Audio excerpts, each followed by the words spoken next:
नमस्कार, Bihar news TV देख रहे हैं आप। दिन भर की खबरों में आपका स्वागत है, जहां हम लाते हैं बिहार की राजनीति से लेकर अपराध, विकास और हर अपडेट की सबसे तेज और सटीक जानकारी। आज दिन है मंगलवार और तारीख 14 अप्रैल और आज का दिन बिहार के लिए ऐतिहासिक होने वाला है। आइए नजर डालते हैं बिहार की आज की मुख्य खबरों पर। बिहार में बड़ा बदलाव, सम्राट चौधरी बने नए मुख्यमंत्री।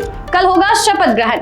बिहार की राजनीति में बड़ा बदलाव हुआ है। सम्राट चौधरी को नया मुख्यमंत्री चुना गया है। यह फैसला नीतीश कुमार के इस्तीफे के बाद भाजपा की बैठक में लिया गया है। पार्टी ने नए नेतृत्व के तौर पर सम्राट चौधरी पर भरोसा जताया है। अब कल उनके शपथ ग्रहण की तैयारी चल रही है और नई सरकार बनने वाली है। सीएम के रूप में सम्राट चौधरी का नाम सामने आने के बाद सम्राट का पहला बयान, सेवा और विकास पर जोर। सीएम के रूप में सम्राट चौधरी के नाम सामने आने के बाद उन्होंने पहला बयान दिया है। सम्राट चौधरी ने कहा है कि ये जनता की सेवा का बड़ा अवसर है।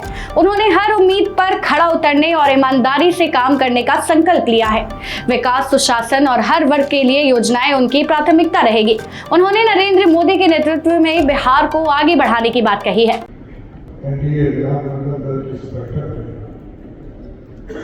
बिहार के वर्तमान मुख्यमंत्री और जिन्होंने लगभग 20 साल से अधिक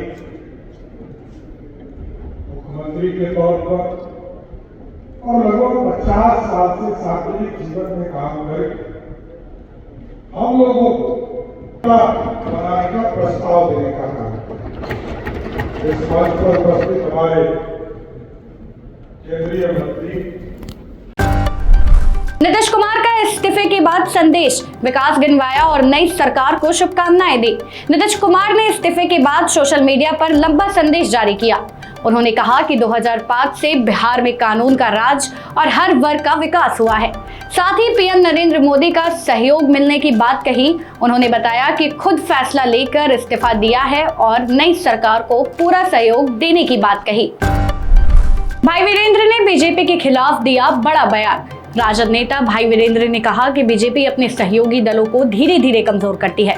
उन्होंने बताया कि ये बात उन्होंने 5 साल पहले भी कही थी और अब जेडीयू के साथ वैसा ही हो रहा है। सीएम बनने पर उन्होंने कहा कि बीजेपी के पास संख्या है, फैसला उनका होगा। नीतीश कुमार के इस्तीफे पर बोले कि इसका सही कारण वही बता सकते हैं। बिहार ब्यूरोक्रेसी में बड़ा बदलाव, कई अफसरों का केंद्र में ट्रांसफर। बिहार में नई सरकार के गठन से पहले ब्यूरोक्रेसी में बड़ा बदलाव देखने को मिला है। कई आईएएस, आईपीएस अधिकारियों को केंद्र सरकार में जिम्मेदारियां दी गई हैं।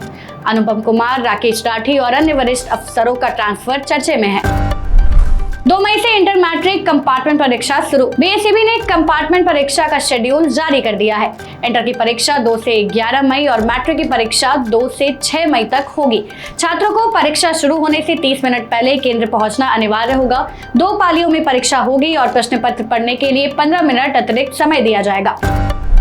राजस्व सेवाएं फिर पटरी पर, बीपीएससी अधिकारी लौटे काम पर। बिहार में हड़ताल खत्म होने के बाद बीपीएससी के सभी राजस्व अधिकारी काम पर वापस आ गए हैं। इसके बाद राज्य में राजस्व सेवाएं फिर से सामान्य रूप से चलने लगी है।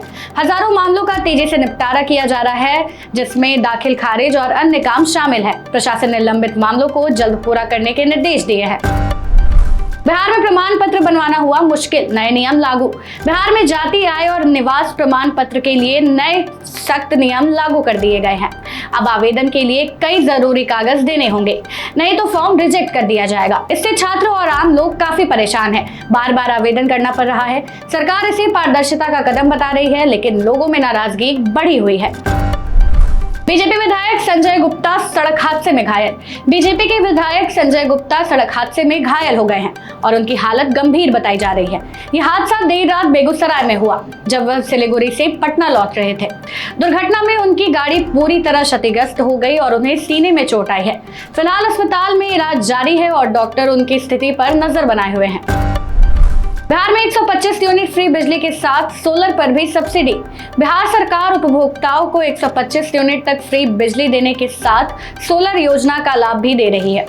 कुटीर योजना के तहत कई लोगों को मुफ्त सोलर पैनल और बाकी उपभोक्ताओं को सब्सिडी दी जा रही है। सोलर सिस्टम लगाने पर करीब 78,000 रुपए तक की सहायता मिल रही है। सरकार का लक्ष्य लोगों को कम बिजली खर्च और ऊर्जा में आत्मनिर्भर बनाना है। बेटा में इंजीनियरिंग छात्रा की संदिग्ध मौत, हत्या की आशंका। बेटा के राघोपुर में एक इंजीनियरिंग छात्रा अनुपमा कुमारी की संदिग्ध हालत में मौत हो गई। कमरा बाहर से बंद मिला और अंदर छात्रा का शव बरामद हुआ, जिससे गला दबाकर हत्या की आशंका है। परिजनों ने हत्या का आरोप लगाया है और पुलिस मामले की जांच कर रही है। पुलिस का कहना है कि पोस्टमार्टम रिपोर्ट के बाद ही असली वजह साफ होगी। किशनगंज में इंस्पेक्टर पर ईओयू की बड़ी कार्रवाई, करोड़ की संपत्ति का मामला। किशनगंज में ईओयू ने इंस्पेक्टर अभिषेक कुमार रंजन के 5 ठिकानों पर छापेमारी की। ये कार्रवाई आय से अधिक संपत्ति मामले में की गई है, जिसमें करीब 1 करोड़ 70 लाख रुपए की जानकारी मिली है। पटना, छपरा और किशनगंज में एक साथ जांच चल रही है। इससे पहले एसडीपीओ भी जांच के दायरे में आ चुके हैं, जिससे मामला बड़ा हो गया है। एसटीएफ और पुलिस की संयुक्त कार्रवाई, 25,000 का इनामी अपराधी गिरफ्तार। सहरसा में पुलिस और पटना एसटीएफ ने संयुक्त कार्रवाई कर 25,000 रुपए के इनामी अपराधी बादल शाह उर्फ बॉस को गिरफ्तार किया है। आरोपी लंबे समय से हत्या, लूट और रंगदारी जैसे मामलों में फरार चल रहा था। पुलिस ने उसे पटना के शास्त्री नगर इलाके से दबोचा और सहरसा लाकर पूछताछ की। फिलहाल आरोपी को न्यायिक हिरासत में भेज दिया गया है। बेगूसराय में आलू के बोरे के नीचे छिपी मिली करोड़ों की शराब।